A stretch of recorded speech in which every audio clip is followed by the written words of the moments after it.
baheula aya hiji dongeng terkenal jasanya na jawara lahir di Uzbekistan kemudian nyana langsung ke Basrah tidinya nyana terus jadi garong penjahat setiap jelema mengarah ke Baghdad kunyana dibegal asal aya jelema dagang begal jelema rekreasi begal pokoknya jelema boga anak buah nage luar biasa dibegal terus datang kasieun jelema nu endek liwat kadinya ku tenar-tenarna eta jelema begal pamalingan dahsyat lamun ngalawan bunuh ngan teu pernah sampai ngabunuh paling nonjok paling nampilin aing ngabunuh macan pernah ngan harta maku jana dibegal wah teka itu datang ka setiap nu endek liwat ka dinya ragu aya eueuh ieu begal aya eueuh ieu begal berani nyewa jagoan untuk keselamatan hanya untuk keselamatan diri dan demi keselamatan nyewa jagoan kos kuari begal teh ambalaya urang dagang lintas Lampung Palembang mawa barang di Palembang ka dieu begalna sabaraha rupa wani nyekel abri urang kajen cicing di dieu daripada begal ambalaya begalna make balok di dieu make pet KTP-na urang Cisokan tolong itu begal itu nah ieu begal terkenal anu luar biasa sehingga komo awewe mah sieun dek liwat teh satu ketika nyana mampir di hiji pondok pesantren santrina ngan aya 10 kurang leuwih nyana merenung ari eta si jelema nararaon di dinya kadang aya 10-20 nu dararata nyana terus datang ka dinya ngintip begitu ngintip kiaina keur baca Quran a'udzu billahi minasyaitonir rajim bismillahirrahmanirrahim alam ya'ni lilladzina amanu an takhsha'a qulubuhum lidzikrillah wa ma nazala bil haqq ayat eta lagi baca langsung cerik eta begal cerik kurucu cai mat teu katahan terus cerik atuh kiai mah terus bae baca Quran nyana terus beki kebal beki cerik ingak-ingakan beki kebal terus kadenge suara kus parawan encan kawin teh kebal kenceng cerikna kenceng dahsyat makanya penting jam 2 pan kiai nu bener mah maca Quran teh jam 2 jam 3 Bang Zaki Nurjaya mah wallahu a'lam bissawab kiai nu bener mah maca Quran teh jam 2 jam 3 negereneng eta ge kitu langsung cerik da dahsyat keluar kiai barang keluar kadilu pakaianana pakaian garong kiai kaget ini bu aing lain cekene kaget kiai tapi terus didegetan langsung sujud jana plek cerik beneran ku kiai dihudangkeun dibawa ke hareup ditanya saha ngaran urang mana pagawean naon tah begitu ditanya pagawean ulah pagawean ngabegal ngagarong wah cak kiai ulah-ulah imain digarong gitu kaget kiai Haji ieu kunaon ceuri? Begitu kula ngadenge kiai maca alam ya'ni lilladzina amanu an takhsha'a qulubuhum li dzikrillah, tiba-tiba terasa aya nu asup ka jero hate kula. Nu pirhartieuna wallahu alam bismuradi. Alam yakni apakah can datang waktu lilladzina amanu ka jelema-jelema nu iman antakhsha'a qulubuhum nundukkeun hate-hatena li dzikrillah eling ka Allah wa ma nazzala minal haqq jeung eling kana hak anu diturunkeun ku Gusti Allah, aturan. Hidayah asup ka jero hatena caknyana direnungkeun eta Al-Qur'anul Karim dek datang ka iraha maneh umur ge sabaraha taun dek iraha maneh nundukkeun hate inget ka Allah, inget ka aturan-aturan Allah, kade sakedeung deui maneh bakal paeh dikubur, amal perbuatan bakal dibawa ke jero kuburan. Urang diuk kieu, amal diuk ieu bakal aya ke dikubur. Urang salat bakal aya, puasa bakal aya. Termasuk ngagarong bakal aya. Mere baso kasih emba ojol jeung susu aya. Bakal aya. Pagawean disoka. Eta kabeh pagawean. Eta Al-Quran saayat doang ge mas, Masya Allah datang ka nyelesep ka jero hate. Alam yakni apakah can datang waktu lilladzina amanu ka jelema nu ari iman. Jelema nu ari iman teh antakhsha'a qulubuhum ngarendahkeun hate tunduk li dzikrillah eling ka Gusti Allah. Urang dibaca eta Al-Quran dibulak-balik ayat eta jancan orang ngerenyed dibulak-balik deui tamat deui sugan aya ngerenyed ayat eta ka jero hate teh aya. Tapi saayat ketika nyulus ka jero garong bisa tobat ka Gusti Allah. Masya Allah. Tidinya asal dek liwat jelema ke aman henteu tina garong, ke aman henteu tina garong. Garongna berangkat. Asa dek liwat deui isukna di deuleu deui aman henteu. Berangkat. Ternyata sapoe dua poe, seminggu 2 minggu aman. Jelema rame kuari mah aman eueuh garong, aman eueuh garong.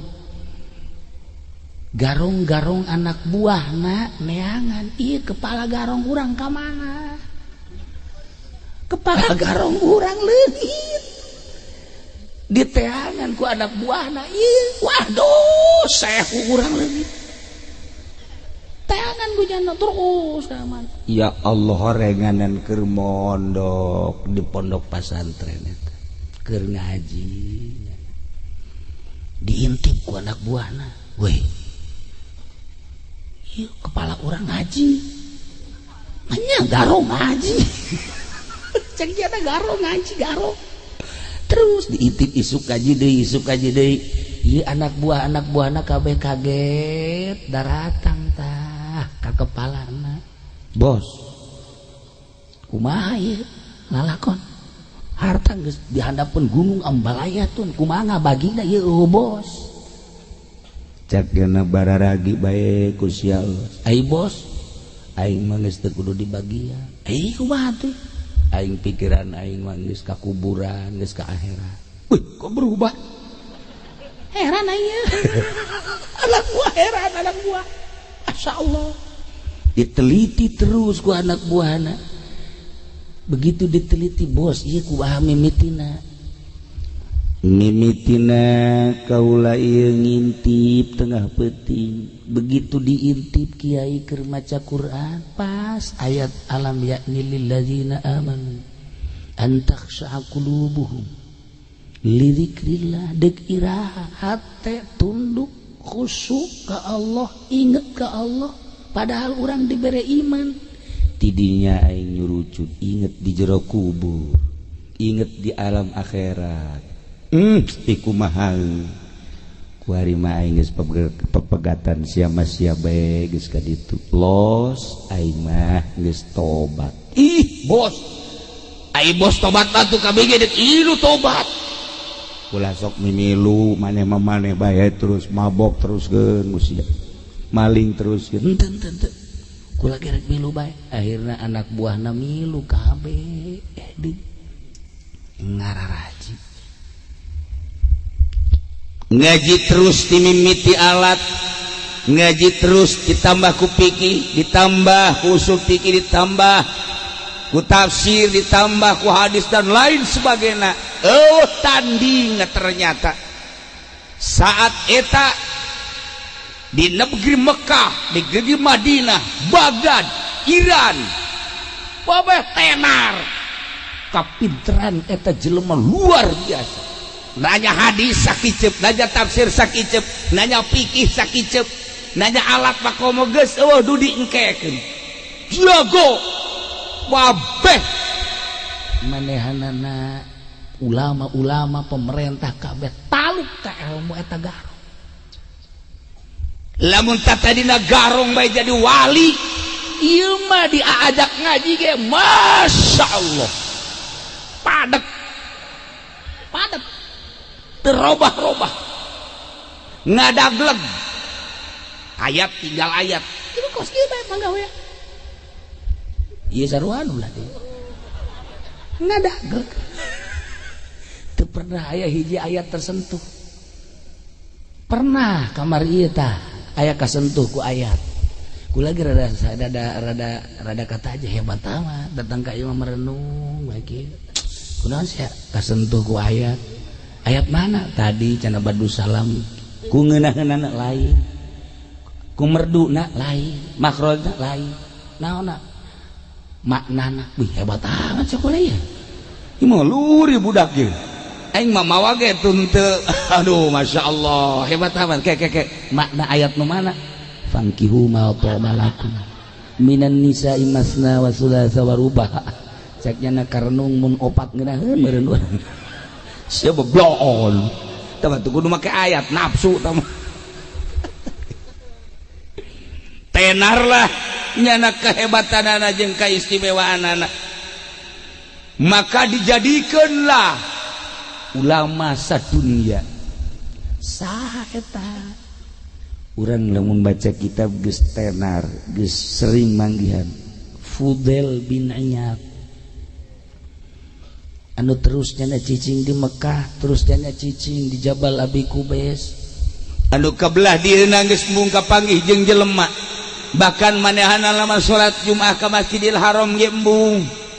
Murid-muridna kaget kunaon mama embung ka Masjidil Haram geus ulah sok nanya mama maneh bae hae ka ditu sakali nanya kitu dua kali kitu tilu kali penasaran ke mama kami kan murid dijejeukeun ka Masjidil Haram ai mama henteu kami hayang nyaho alesanana kumaha mun hayang nyaho alesanana kula lamun ka masjid neuleuh anu sujud sukuna ngacung benerkeuneun mama dibenerkeun lain benerkeuneun loba jasa nu salah teu dibenerkeun mama engke bakal da dicarekan ku Gusti Allah neuleuh sujud yeuna kahalangan ku kopeah ku sorban lain benerkeuneun loba jasa teu naek ngaraji neuleuh toab salah toabna mantak los maraneh bae mama mah kendai teh salat Jumaah ge masyaallah tidinya kaget murid-muridna begitu terus ngadeheus rahasiana naon mama bisa jadi kieu hiji rahasiana di jero hate ulah aya nu nyayang kecuali sieun ka Gusti Allah ku sieun ki Fudail bin Iyad ketika Raja Khalifah mere kamanehanana sekitar 4.000 dinar mun kuari urusanan ukuranna ada 2 miliareun kunyana ditolak bikeun ka batur haram beuteung kula kudu kaasupan duit di pamarentah percis kos ti Nurjaya nyana ge kos gitu haram cek Nur Jaya beteng aing saeutik mah mun loba masalah. Ku aja bae. Ilah ulama ul akhirat. Nuku urang kuari di haolan nu teu jaho urang mana na kumaha kahirupanana ieu teh lain jelema sambarangan. Ketika kula haol nu pertama baheula di dieu manggih sesengitan cekula sengit naon ican di bejaan di dieu aya almarhum Ki Awian. Kula manggih sesengitan cekula sengit naon isi ieu mah lain sengit sambarangan, ieu mah lain sengit dunia bangunna ieu mah ieu. Tah ku hari kula ngaha urang babarengan ngahaolan.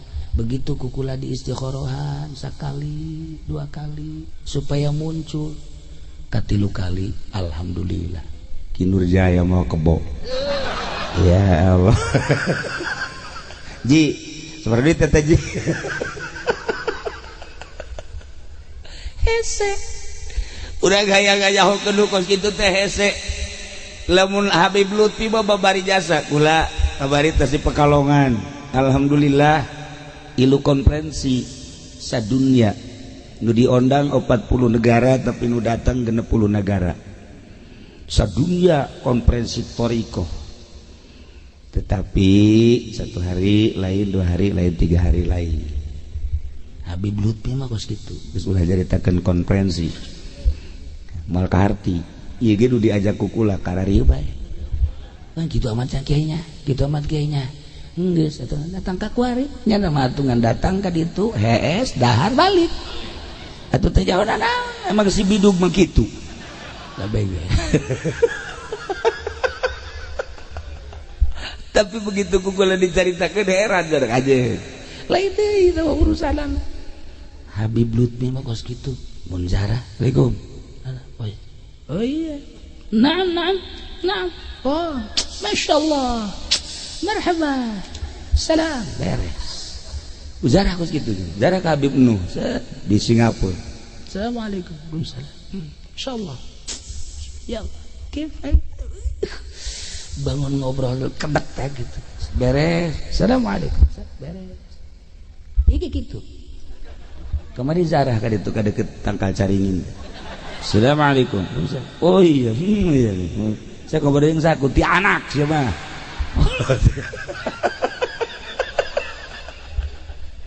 Ayah Habib Lutfi model kos kitu ya Allah. Hese jaritakeun anak. Amprok jeung sahabat akur bae jana mah kuari jeung pamarentah hayu jeung Jawara hayu jeung Cina hayu jeung Cek hayu kabari urang manggih Gus Dur, kuari manggih Habib Lutfi. Aneh. Teu karti moal ka harti. Tah ieu bae jana mah osok kos kitu tah. Sekali waktu dah Zarah ka Abah ka dieu Cilong. Nangtung bae nya. Kula mah geus siap-siap babacaan. Kula geus siap milu babacaan macan naon coba henyang. Nya nangan kieu bae. Oh iya. Iya. Betul. Ya. Iya dah. Beres. Balik tuh kalau macan naon di sini. Aja iya nurutan deh. Iya. Ho. Aja ku anak na isu dari bakal grogol. Sok turut itu para rugu. Masya Allah. Kula sok turut itu para rugu. Ayo datang ke berkat baik. Iya jangan mah gaji kadi ge nu diideuleunana lainna naon cenah. Aya jahe nya cenah. Banyak ngaji si kos kitu. Maksudnya tahu diri kolot ge. Normal bener. Abnormal. Tah. Balikan deui. Lamun urang nganyahokeun seorang penjahat, garong, kemudian jadi ulama teu kira-kira. Jadi tumpuan seluruh ulama, kaul sufi hampir nyadap di Fudal bin Iyad. Walaupun kuku bahagia seperti itulah perjalanan koreng nya nama diangkat jadi walina ti orok kene. Nya nama diangkat jadi wali ti orok kene. Kok jadi garong? Wallahu a'lam. Tuh kok saja pandi dah. Ya ti leuleut emang diangkat jadi itu Kang Sami itu beres. Nah, Ieu almarhum Ki Awian jelema nu aneh. Tatadina sarua jelema rada kurang beres. Kabelah dieuna ngaji. Saeunggeus ngaji terus pinter ngajina. Geus pinter ngaji boga guru. Ninggalkeun ngaji zahir terus nyana zikir bertafakur ka Allah. Rada aya perubahan saeutika belah dina pemikiranana. Embung ngahiji jeung kolot, hayang ngahiji jeung budak bae. Ilah keanehannya manteng ka Gusti Allah Subhanahu wa taala. Mantak untung urang dieu aya hiji makom di dieu anu lain sambarangan. Urang dieuna mungkin katutup tapi urang jauh mah ku Gusti Allah dibere caang. Aya nu datang teu nyaho urang mana tetapi loba nu hasil maksud. Iyalah urang tadi nu mantak kula hadiah heula lain sambarangan. Ieu teh hiji contoh bahwa kajeun teuing urang geus kolot tetapi lamun himmatul aliyah menuju ridho Allah ulah kahalangan ku kolot, ulah kahalangan urat tatadina penjahat. Urang renungkeun satu ayat tadi. Apakah canda tang kitu ka jelema anu iman? Urang nu iman teh antakhsha qulubuhum, nundukkeun hate urang li zikrillah inget ka Gusti Allah jeung inget kana hukum-hukum anu geus diturunkeun ku Gusti Allah. Ulah seperti jelema anu baheula diturunkeun kitab ku Gusti Allah Injil, diturunkeun Taurat min qablu memeh urang tetapi manehanana teu iman ka Taurat, teu iman ka Injil, sehingga terus sakahayang nafsuna jadilah jelema fasik. Wa katsirum min fasiku, lolobana jelema pararasa. Jang son contoh lamun di dieu aya makam sholihin belah dituna waliun min auliyaillah, keren teuing sholihin baheulana. Nu tatadina jelema urut kurang beres tapi diangkat jadi sholihin. Fudel bin Iyad penjahat jadi waliun min auliyaillah. Lamun Kiai Dahlan tanjakan tatadina tukang ngadalang, nyana tukang dalang. Wow, jadi lamun ngaji ge kulantaran tatadina dalang ngaji ge kieu mah kocrek ieu na ya kocrek-kocrekan bae. Ya tatadina dalang tapi jadi wali Allah Subhanahu wa taala. Mantak naon urang kuari nyadarkeun diri, ulah kahalangan ku kolot, ulah kahalangan ku jahat, ulah kahalangan ku radikal. Tapi tingali moal kebal deui urang pae, saenggeusna pae nu milu amal urang ka jero, masyaallah.